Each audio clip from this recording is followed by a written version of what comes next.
Hey everybody and welcome to the Bullshit Party. Wait, what? That's right, in this special Monday edition of the Bullshit Party channel, we're gonna be taking a look at the currently discounted Tulip. We're gonna be looking at its exterior, its interior, the way it customizes and handles and all that good stuff in Los Santos Customs. And oh yeah, we're gonna be doing wheelies with it, cause it's a muscle car. And boy, I love me some muscle. Wait, is the mic still on? Anyway, before I got interrupted by that clearly audio glitch, this car is based on the early 70s version of the Chevy Malibu. And it's one of the most striking looking muscle cars in my opinion. And look at that! A big engine and 4 doors. I don't know about you guys, but as soon as I saw this, I was assuming a 2-door vehicle. But no, you and all 3 of your imaginary friends can ride in this vehicle at the same time. Was that? You have real friends? Well, good for you then.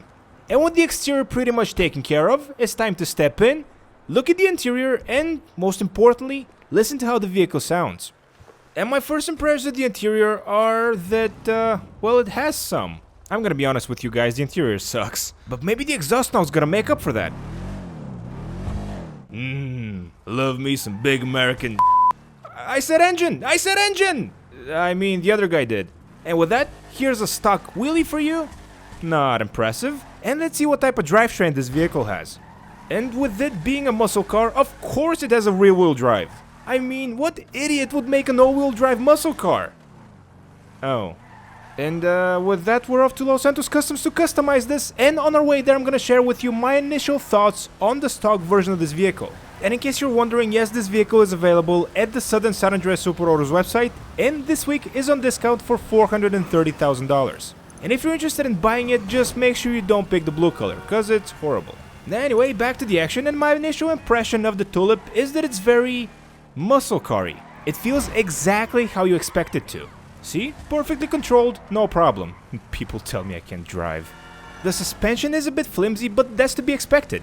The acceleration isn't great, the top speed isn't great, and the brakes are horrible.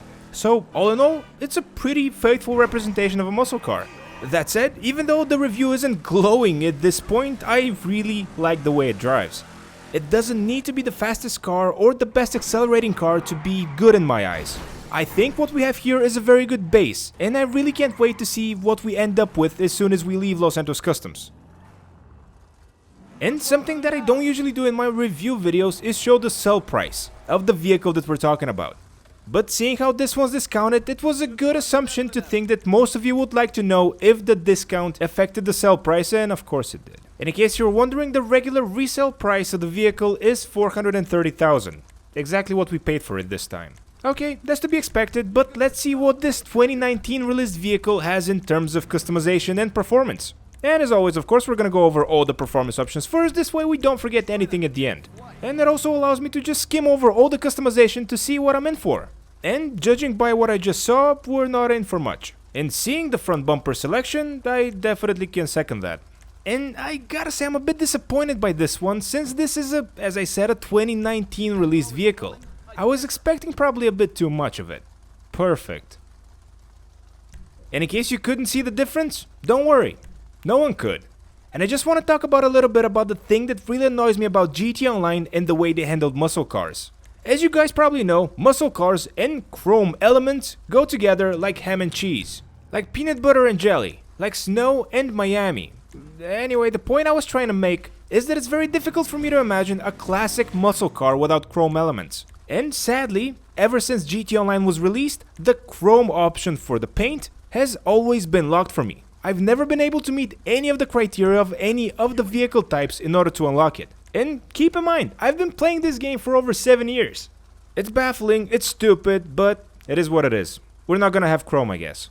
And speaking of stupid, here are all the liveries for this vehicle. But I probably should lay off a little bit from the liveries. I shouldn't be so hard on them, cause I chose one for this vehicle. What? Is this your first time listening to a hypocrite?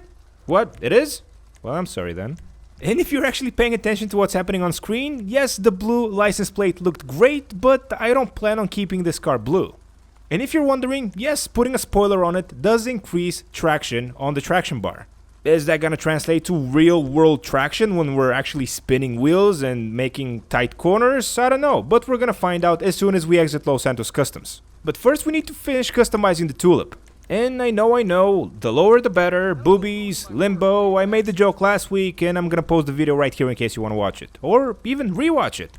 But back to this video. And I'm really not happy with the way the vehicle looks in terms of its wheels, so I'm gonna change those. And I know what you're saying, we're gonna go with the drag wheels, but no, we're gonna go with the black top, cause I said so. And that's the bottom line, cause I said so. Wait, I said that already. And in terms of tire design, I'm actually very disappointed that this is the only tire design option we have. Again, 2019 released. I don't know what I was expecting, but it definitely wasn't this.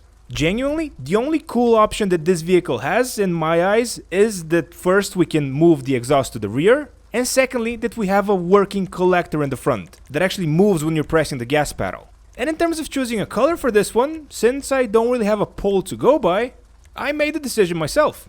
See, I'm a big boy now. And in case you have no idea what I'm talking about, good. That means you're new to the channel. See, in my other videos where I review the current podium vehicle, I posted a poll a couple of days earlier asking you guys to select the color for that vehicle. It sounds complicated? No, it's not complicated. All you need to do in order to participate in the poll and actually see it is subscribe to the channel. Go ahead. I got time. And as far as what I was saying before, chrome would have looked great on this vehicle, but I gotta say brushed gold looks probably equally as good. What's that? The sentence wasn't grammatically correct? Well, deal with it. And as for the color I made the rims, that's gonna be a surprise for when we exit Los Santos Customs. And here we are, finally outside, and if you ask me, the vehicle looks great, even with the gold wheels. I'm sorry. But other than that, it's all good.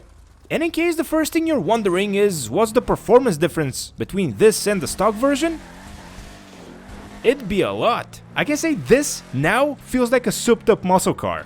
Let's see, the acceleration's better, the handling is better, even though it might seem a little bit slipperier, it's just more predictable. The top speed, even though you can't see it right now, is better, and all in all, the car just feels fantastic. And as I said before, it doesn't need to be the fastest vehicle in order to feel great. It just needs to fill its purpose. And I feel right now that I totally got my money's worth. With the discount, I probably have about $650,000 invested in this vehicle. And I've driven a lot of muscle cars in the game, and I can definitely say that this is one of the best looking and most fun to drive. And just like with every muscle car, you need to find the exact way to do wheelies with it, which I clearly haven't done yet. All in all, I can definitely say that you're not gonna win races with this one. Even though I haven't looked at the stats, this doesn't feel fast. I guarantee you it's not near the top of its class. And that's okay, it's not meant to be. In my opinion, it's meant to be a fun, free-roaming car. And it's perfect for that. I totally recommend this, especially if you're watching the video in the week it was released, because this is currently on discount. So if you have nothing better to do, go to the San Andreas Super Autos website and pick one up for yourself. It's a blast to drive. And with that, it's time to end the video, this time without crashing into anything. Okay, scratch that. With that, it's time to end the video. If you liked what you saw, subscribe and there's more to come. Oh, and also like the video. And with all that, I'll catch you guys in the next one. Thank you, Daddy. May I have another?